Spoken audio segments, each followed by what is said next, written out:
ગઢડા વિધાનસભાના પૂર્વ ઉમેદવાર તરીકે કામગીરી કરી. સાહેબ, જે ગામડાની માત્ર પ્રશ્નો આવે માત્ર શેડ્યુલ કાસ્ટના પ્રશ્નો આવે છે. હવે એને સોલ્વ કરવાનો પ્રશ્ન કોનો આવે છે? જિમ્મેવારી આપ જેવા અધિકારીઓને.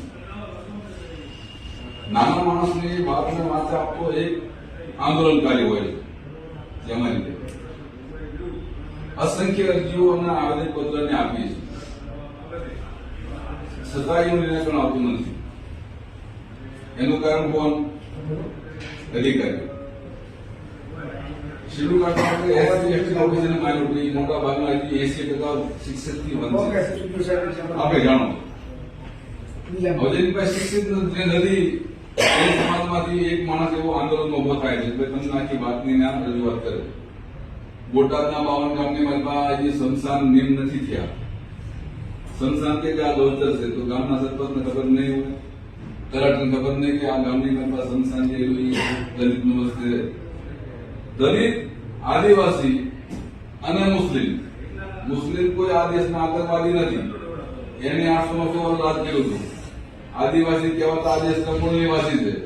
અમે આ લોકોના આ દેશના શેડ્યુલ કાસ્ટના લોકો છે. અમે તો ભાઈ ઘસાય કેટલા રાત સુધી પહોંચે છે. મને કોઈ આવવા દેતું નથી.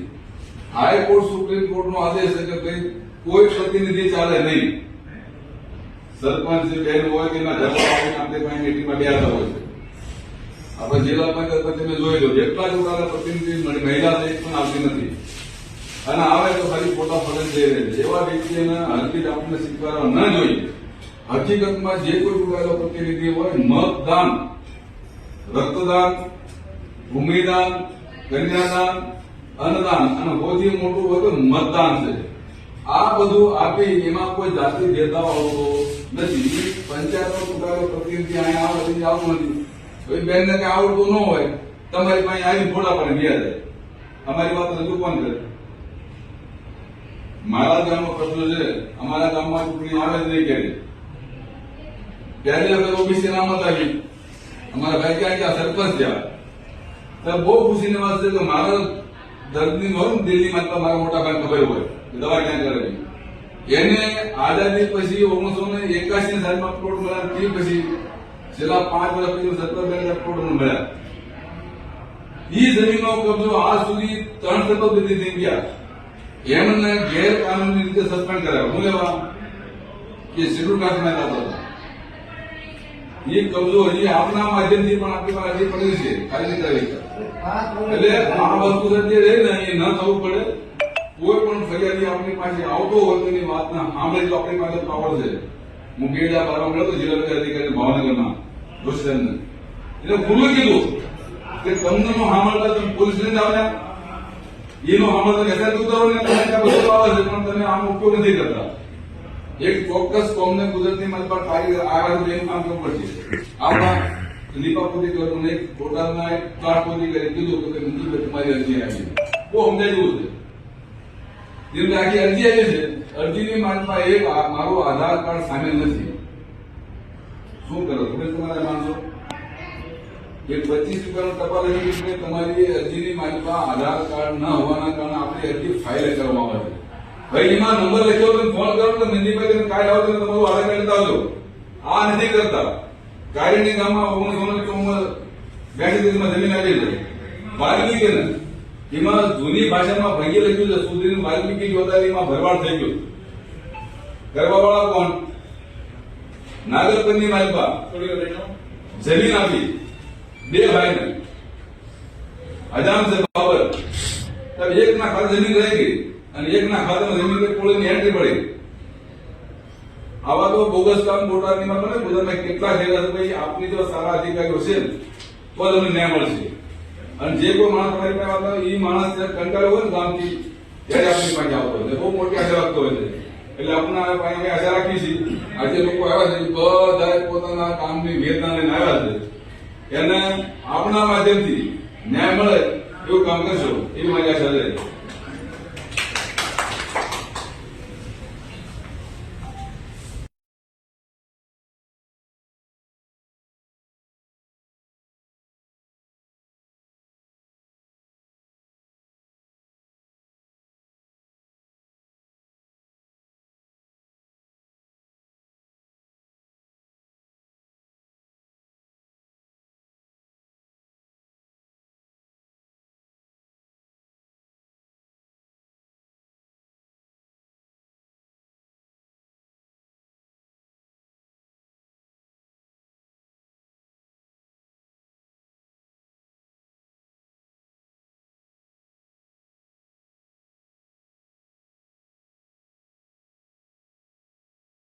તમે શું અપેક્ષા રાખો? તેમ આપણે ચર્ચા થઈ મુજબ જે તે લગત વિભાગના મુદ્દાઓ હશે એ અમે લગત વિભાગને મોકલી આવીશું.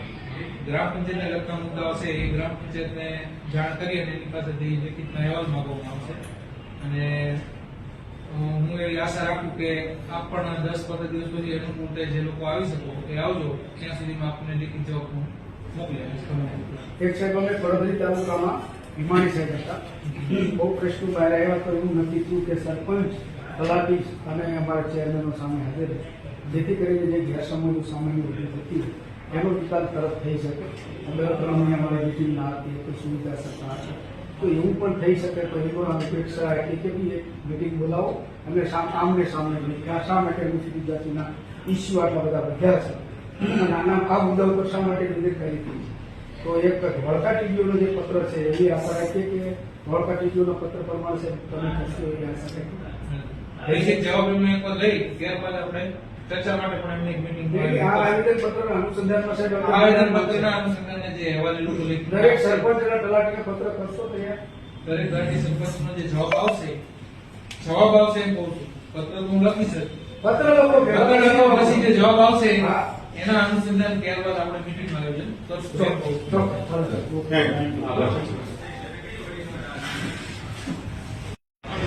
કોઈ છે આપનું નામ?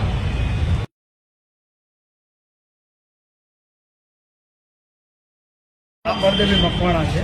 લખતર તાલુકાના અણિયાળી ગામથી આવું છું અને સામાજિક ન્યાય સમિતિના ચેરમેનના અધિકારના મુદ્દે 35-40 તાલુકામાં આવેદનપત્ર આપી ચૂક્યા છે અને મોટાભાગના ટીડીઓએ દરેક તલાટી અને સરપંચ પર પત્ર તૈયાર કરીને મોકલે છે. ચેરમેન જે ન્યાય સમિતિના હોય એને સત્તા મળે, સુવિધા મળે, સહીનો પાવર મળે અને એમની જે સમસ્યાઓ છે એનો તાત્કાલિક ઉકેલ આવે જેથી જરૂરી છે.